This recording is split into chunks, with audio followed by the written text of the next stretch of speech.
Bem-vindo ao canal para o Reino. Somos uma comunidade que busca inspirar, educar e compartilhar o amor e a sabedoria do nosso Pai Celestial. Aqui você encontrará uma variedade de conteúdos que visam fortalecer a fé, promover a espiritualidade e aprofundar o relacionamento com Deus. Tenha fé e não medo. Eu quero basear esta mensagem no Evangelho de Cristo, conforme o relato de Marcos, capítulo 4, versos 38 a 40. Vamos ouvir a leitura deste texto. E Jesus estava na popa, dormindo sobre o travesseiro. Eles o despertaram e lhe disseram: Mestre, não te importa que pereçamos? E ele, despertando, repreendeu o vento e disse ao mar: Acalma-te, emudece. O vento se aquietou e fez-se grande bonança. Então lhes disse: Por que sois assim tímidos? Como é que não tendes fé? Eu quero dizer a você que as tempestades existem e elas são inevitáveis, elas são imprevisíveis, elas são inadministráveis e elas são pedagógicas. Nós não vivemos blindados numa estufa.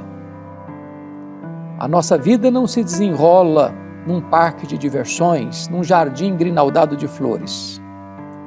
Pisamos desertos tórridos, atravessamos vales escuros, navegamos por mares revoltos e enfrentamos turbulências na nossa jornada.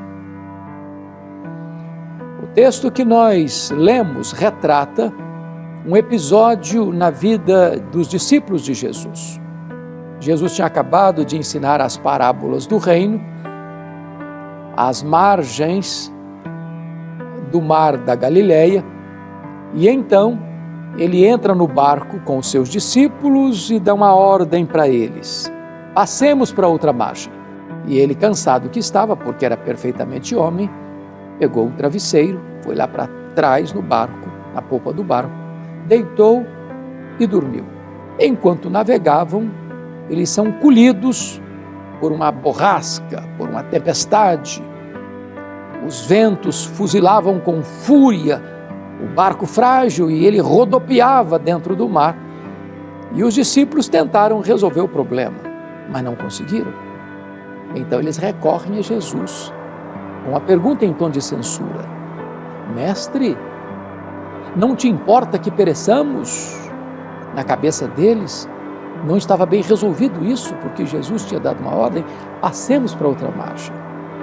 Para eles estaria tudo bem, tudo seguro, porque estavam debaixo de obediência, eles estavam na rota da obediência a uma ordem expressa de Jesus. Então eles entram em crise, uma espécie de confusão mental. Por isso recorrem a Jesus, dizendo: o Senhor não vai fazer nada? O Senhor não está vendo o risco? O Senhor não está vendo o perigo? O Senhor não está vendo a morte mostrando para nós a sua carranca? E diz a Escritura que Jesus se levanta, repreende o vento, repreende o mar, diz: acalma, sossega. Como se o mar e o vento fossem uma fera selvagem que precisa receber a ordem peremptória do domador. E o mar tem ouvidos e o vento escuta a voz do Criador e se encolhe e faz-se grande bonança. Então, diz a Bíblia, que Jesus agora é que pergunta aos discípulos assim: por que sois assim tímidos? Como é que não tendes fé? Em outras palavras, por que vocês estão com medo? Por que vocês não têm fé? E eu pergunto, se você estivesse lá, na mesma circunstância, você estaria com medo? De noite, um barco frágil, o vento fuzilando, as ondas encrespando, o barco rodopiando, a morte mostrando a carranca, você estaria com medo se estivesse lá. Mas Jesus dá uma ordem clara: por que vocês estão assim com medo? Ou faz uma pergunta clara: por que vocês estão com medo? Por que vocês não têm fé? Eu gostaria de ajudar você dizendo por que aqueles discípulos deviam ter fé e não medo. E vou lhes dar 4 motivos, um recurso mnemônico, ou seja, todos começando com a letra P para facilitar a sua memorização, por que eles deviam ter fé e não medo. Em primeiro lugar, eles deviam ter fé e não medo por causa da palavra de Jesus. Veja você a promessa de Jesus para eles: passemos para outra margem. Se Jesus dissera para eles, passemos para outra margem, essa era a promessa dele, qual era o destino deles? A outra margem. Às vezes nós ficamos com medo porque nós duvidamos que aquele que fez a promessa é fiel para cumpri-la. Me permita dizer isso: promessa de Deus e realidade são a mesma coisa, porque nenhuma das promessas de Deus cai por terra. Em todas as suas promessas nós temos o sim e o amém. Se você crer, você verá a glória de Deus. As promessas dele não podem falhar, porque quem fez a promessa não é homem para mentir. Então você pode ter fé e não medo. Segundo lugar, por que eles deviam ter fé e não medo? Por causa da presença de Jesus. Jesus estava dentro daquele barco. Jesus é o Criador do céu, da terra, do mar, do vento, do universo, enfim. Ora, a criatura não é maior do que o Criador. A criatura não pode desafiar o Criador. Se Jesus estava dentro daquele barco, aquele barco não podia naufragar. É importante entender que Jesus prometeu a você e a mim: eis que eu estou convosco todos os dias, até a consumação dos séculos. Ele não diz estarei, ele diz eu estou convosco. O que leva você a vencer o medo e a nutrir a fé não é a ausência de perigo, não, é a presença de Jesus. É o Salmo 23, versículo 4. Ainda que eu ande pelo vale da sombra da morte, não temerei mal nenhum, porque tu estás comigo. Esta é a presença que traz serenidade, descanso, confiança, fé. Terceiro lugar, por que eles deviam ter fé e não medo? Primeiro, por causa da promessa. Segundo, por causa da presença. Terceiro, por causa da paz de Jesus. Jesus estava dormindo naquele barco. E a pergunta é: ele sabia que a tempestade viria? É claro que sabia. E se sabia, por que dormiu? Ele dormiu porque sabia que tudo estava sob controle. Paz não é ausência de tempestade. Paz é a confiança, a segurança, a certeza de que apesar da tempestade, tudo está sob controle. Não do seu, não do meu controle, mas do controle de Jesus. Jesus não é pego de surpresa. Jesus não fica em apuros. Jesus não está lá no céu esfregando as mãos acerca desta pandemia. Ele controla o universo, ele dirige as nações, ele tem as rédeas da história em suas mãos. Nenhuma folha no outono cai sem que ele saiba. Ele conhece cada fio de cabelo da sua cabeça, cada célula do seu corpo. Ele conhece o seu passado e o seu futuro e o seu agora. Ele sabe o seu nome, ele sabe as suas lutas, ele sabe as suas dores. Então você não precisa ter medo, você precisa ter fé. Você pode ter paz, descanso, serenidade. O vento pode estar fuzilando lá fora, o seu barco pode estar rodopiando no mar da vida, mas Jesus continua no controle. No controle. Mas em quarto lugar, eles deviam ter fé e não medo, primeiro por causa da promessa, segundo por causa da presença, terceiro por causa da paz, quarto por causa do poder de Jesus. É curioso que Marcos reúne ao redor desta passagem outros episódios que destacam o poder de Jesus. Aqui, Jesus tem poder sobre as leis da natureza. Ele dá uma ordem ao mar e ele se acalma. Ele dá uma ordem ao vento e ele sossega.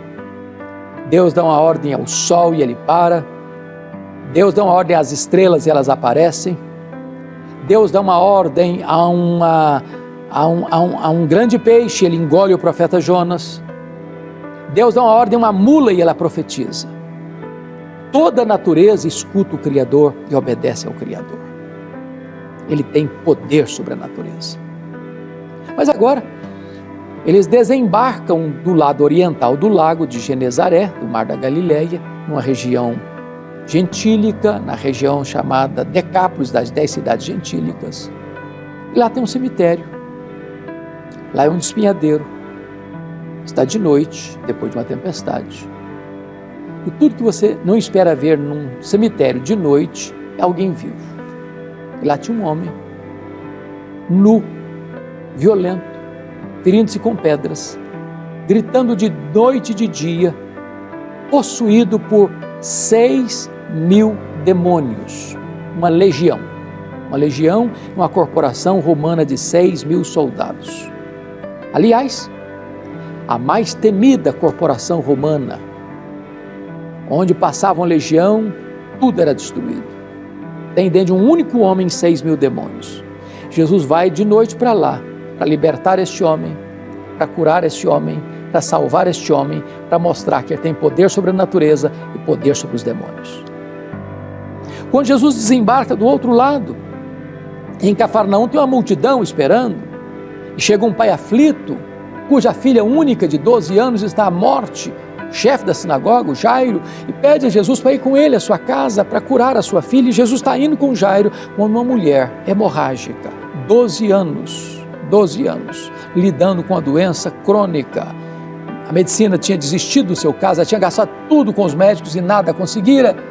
Ela pensou, se eu encostar, se eu tocar nas orlas das vestes de Jesus, eu ficarei livre do meu mal. E ela toca nas orlas, ou na orla das vestes de Jesus, e imediatamente a hemorragia é estancada, imediatamente ela fica livre do seu mal, porque Jesus tem poder sobre a natureza, poder sobre os demônios e poder sobre as enfermidades. A última palavra não é da ciência, a última palavra é do Senhor Jesus. Mas, quando Jesus estava atendendo esta mulher, chegam emissários da casa de Jairo e diz: olha, não incomodes mais o mestre, a tua filha acabou de morrer. Eu imagino que o mundo desabou sobre a cabeça do Jairo, e Jesus olha para ele e diz: Jairo, não temas, crê somente. Jesus vai para a casa de Jairo, põe a mão sobre a menina e diz: Talita cumi, menina, eu te mando, levanta-te. E a morte solta as garras da menina e ela ressuscita, porque Jesus tem poder sobre a natureza, poder sobre os demônios, poder sobre as enfermidades e poder sobre a morte. Ele entrou nas entranhas da morte, arrancou o aguilhão da morte, matou a morte, ressuscitou, inaugurando a imortalidade. Ele tem todo o poder e tem toda a autoridade nos céus e na terra. Você não precisa ter medo, você precisa ter fé.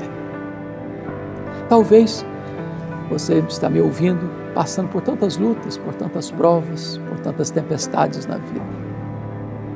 Talvez na sua saúde, talvez no seu casamento, talvez na sua família, talvez nas suas finanças, talvez na sua vida espiritual. Você está com medo, muito medo. Pois hoje Jesus está aqui para libertar você desse medo, para que você tenha fé. Talvez você já pensou em jogar a toalha, em desistir, talvez até desistir da própria vida. Talvez você já esgotou todos os seus recursos, você não sabe mais o que fazer.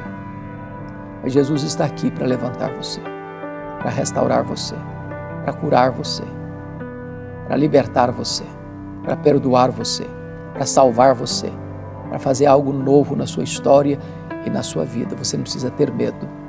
Você precisa ter fé. Quando Jesus chega na nossa história, diante das turbulências da vida, Ele é capaz de acalmar as circunstâncias lá fora e é capaz de acalmar o nosso coração aqui dentro e trazer bonança, trazer paz, trazer refrigério para a nossa vida. Hoje, Jesus pode entrar na sua vida, na sua história, na sua casa, na sua família e libertar você do medo e dar a você serenidade, segurança e confiança. Você não precisa ter medo, você precisa ter fé. Eu vou orar com você. Deus, eu te peço que tu apliques a tua palavra ao coração daqueles que nos assistem agora, dando-lhes fé, tirando-lhes o medo e dando-lhes vitória sobre as tempestades da vida. Assim oramos em nome de Jesus. Amém.